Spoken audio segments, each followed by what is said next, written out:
Doctor Rajesh Bhardwaj जी। Doctor Rajesh ji, आपका बहुत बहुत स्वागत है लोकसभा टीवी पर। Thank you. Doctor Rajesh ji जो हैं वो नाक कान गले के विशेषज्ञ हैं, उसी के एक्सपर्ट हैं, जिससे कुछ संक्रमण के जो लक्षण हैं वो जुड़े हुए होते हैं, उनसे ही समझने की कोशिश करेंगे। डॉक्टर राजेश जी, इस समय आप जो देश में मामले हैं, करीब 15 लाख के आसपास मामले हैं, उसमें से 10 लाख लोग ठीक भी हो चुके हैं, आप स्थितियों को कैसे देख रहे हैं? देखिए, शुरू से हमने ये अनुमान किया था कि देश में केसेस बढ़ेंगे क्योंकि हमारी पॉपुलेशन ज़्यादा है, पॉपुलेशन डेंसिटी ज़्यादा है और थोड़ा इतना समझ नहीं है बीमारी के बारे में कि हमको लोगों से फिजिकल डिस्टेंसिंग रखनी है, फेस मास्क पहनने हैं। तो इस तरह की चीज़ों की वजह से हमको शुरू से पता था कि ये जो संक्रमण है यहाँ पर इनका नंबर ज़्यादा होंगे। इंडिया में 16.5 लाख के करीब केस हुए हैं, लेकिन सबसे अच्छी बात यह है कि जैसे आप बता रहे हो, रिकवरी रेट बहुत अच्छा है। अगर इसमें हम देखें तो हमारा डेथ पर million population and rate of infection पर मिलियन पॉपुलेशन वो अभी भी दुनिया में सबसे कम में से है। और ये इसलिए हुआ क्योंकि हमने शुरू में पता किया था, जो लॉकडाउन हमने सबसे जो स्ट्रिक्ट लॉकडाउन था वो शायद इंडिया में ही हुआ था।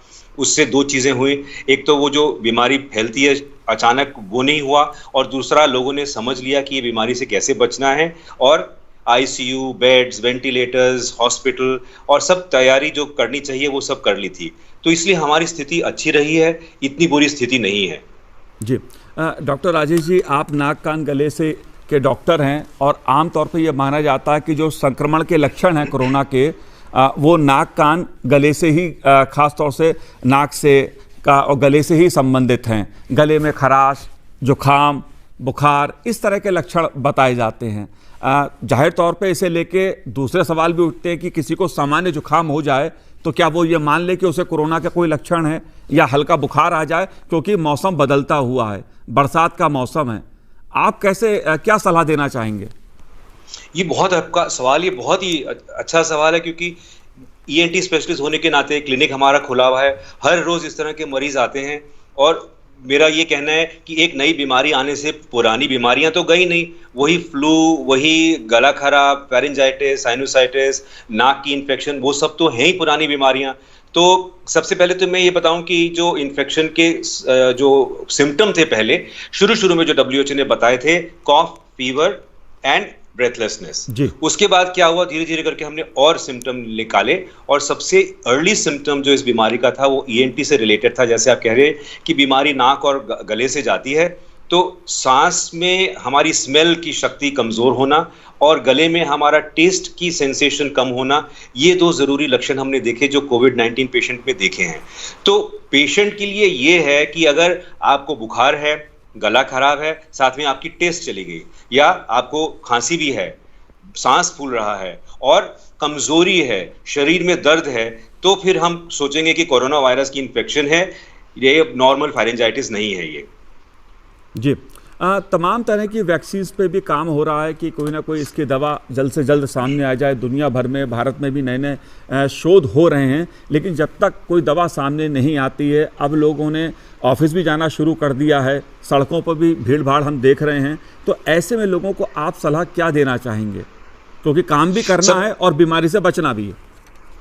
सबसे पहले तो वैक्सीन की जो खबर है, 3 वैक्सीन है जो फेज 3 क्लिनिकल ट्रायल में आ गए हैं, और उसकी जो एंटीबॉडी रिस्पॉन्स है वो काफ़ी पॉजिटिव निकली है, और पेशेंट्स ने इसके ऊपर इम्यूनिटी पाई है इस डिजीज़ के अगेंस्ट।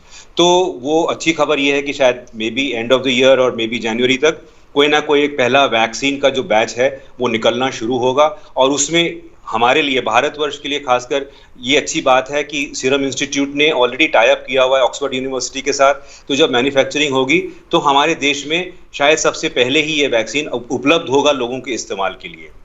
रही बात लोगों को बचाव से, जब तक वैक्सीन नहीं आ जाता और वैक्सीन इफेक्टिव और सेफ ना हो, तब तक जो चीज़ हम बार बार कह रहे हैं वो जरूर करनी है। हमने लापरवाही नहीं दिखानी, क्योंकि जो आप बता रहे हैं लोग ज्यादा घूम रहे हैं, उसमें हमने जो कंट्रीज हमारे कर्व में आगे थी हमसे, जैसे कि स्पेन, इटली, वहां पर सेकेंड सर्ज या सेकेंड वेव ऑफ इन्फेक्शन आई है। और क्यों आई है?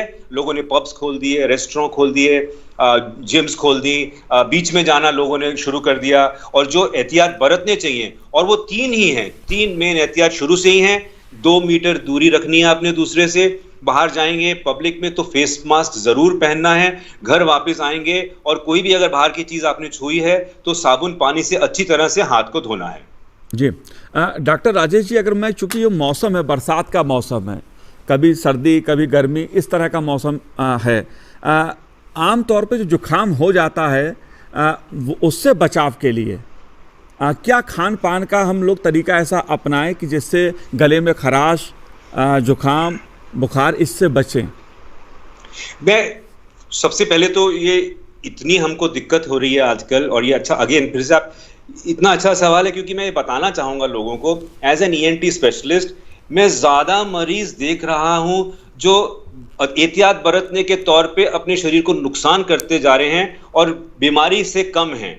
तो उसकी मैं बताऊं, काढ़ा, अब काढ़ा शरीर को आदत नहीं है, गले को आदत नहीं है, आपको बनाने की तरकीब नहीं पता, आप तरह तरह के मसाले उसमें डाल के दिन भर लोगों के गले में ठूस रहे हैं, उसकी वजह से लोगों के गले बीमार हो रहे हैं गले में, बिकॉज वो टॉलरेट नहीं कर पा रहे इतनी स्पाइसी चीज।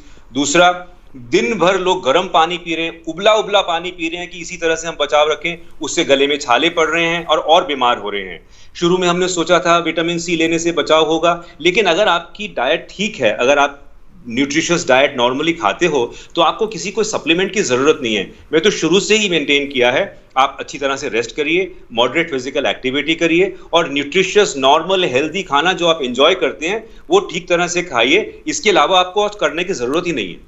जी डॉक्टर राजेश जी, कुछ लोग गरारे करते हैं, सुबह उठ के हल्दी डाल देते हैं उसमें या नमक डाल लेते हैं, उसको लेकर आपकी क्या राय है?